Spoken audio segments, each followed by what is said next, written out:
Electrostatics.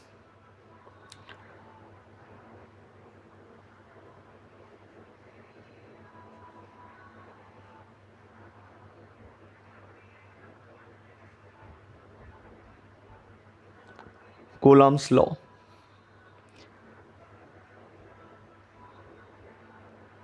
Two-point charges separated by some distance r.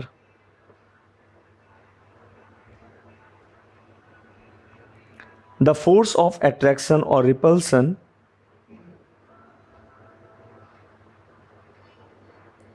between them is F.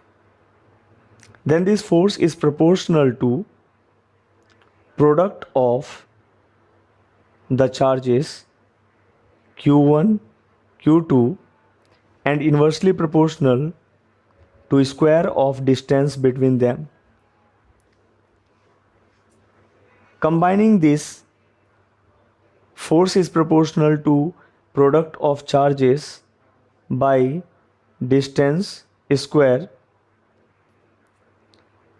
and the constant of proportionality is K,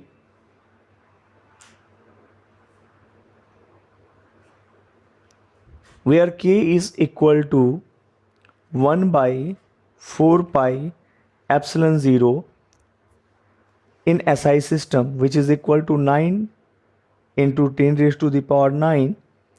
And if you see the units, so F into R square, it will be Newton meter square, and this is Coulomb and Coulomb. So Newton meter square per Coulomb square.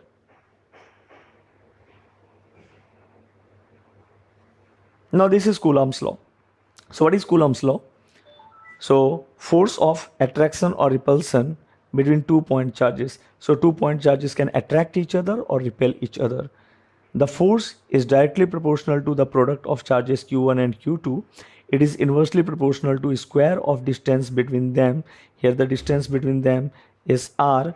So it is inversely proportional to square of distance between them. And so we get, putting this constant of proportionality. So this is the expression. This is the value of K in SI system. Now we have this new constant 1 by 4 pi epsilon 0. So epsilon 0 is another constant, and this constant is called permittivity. Permittivity of free space. So permittivity of free space, it is an electrical constant, and it has also a value, and this is equals to 8.85 into 10 raised to the power minus 12. So this is about Coulomb's law. Now let us see if the product of charges Q1 and Q2, the product is positive. It implies that the force will be positive, and positive force means it is repulsion. So there will be repulsion between the charges. If the product of charges Q1, Q2 is negative, means force will be negative and it is attraction. So when the product of charges is positive, means both the charges are like charges, either both are positive or both are negative.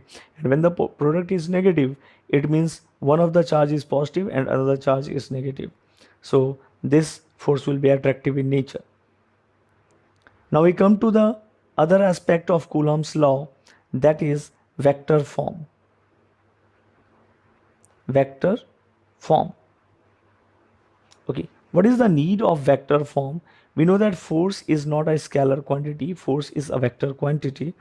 And suppose I will take the two charges. This is the coordinate system, x-axis and y-axis I draw. I will take one charge, and this charge is Q1 charge, and I will take another charge, and this charge is Q2 charge. So the position of charge Q1 when measured from origin is R1 vector, and the position of charge Q2 when measured from origin is R2 vector. Now we know that suppose both the charges are positive, so the direction of force will be repulsive and it will repel this charge. So what is the force on Q2 by Q1 called? So we use a notation F21. So F21 means force on second charge by the first charge. Now the direction of this force is from 1 to 2. So the direction can be represented by a unit vector, and that unit vector is called R21 cap. So when we use this cap, it represents a unit vector. Now let us see this R21 cap. What is the meaning of this R21 cap? So what is the meaning of R21 cap? So when I write R21 cap, it simply means vector R21 by R21 magnitude. Okay, what is R21? R21 vector is the displacement vector starting from 1 to 2. You can see that 2 is the final and 1 is the initial position. So R21 means it starts at 1 and ends at 2. So this is R21 vector, displacement from 1 to 2. So here what I will write R21 vector as R21 vector is simply R2 vector minus R1 vector. Now we have already done vectors and we know how to find the displacement vector, displacement between two vectors, displacement between 2 points. So now there is an important aspect associated with this vector law, and that is, as we know, all the real forces obey Newton's third law. So here it is not the exception, and F21 vector is equals to minus F12 vector. So force on second vector by first vector, force on second charge by first charge is equal to force on first charge by second charge. And these two forces are equal and opposite. We'll continue next part in next video lecture. Please keep continuing.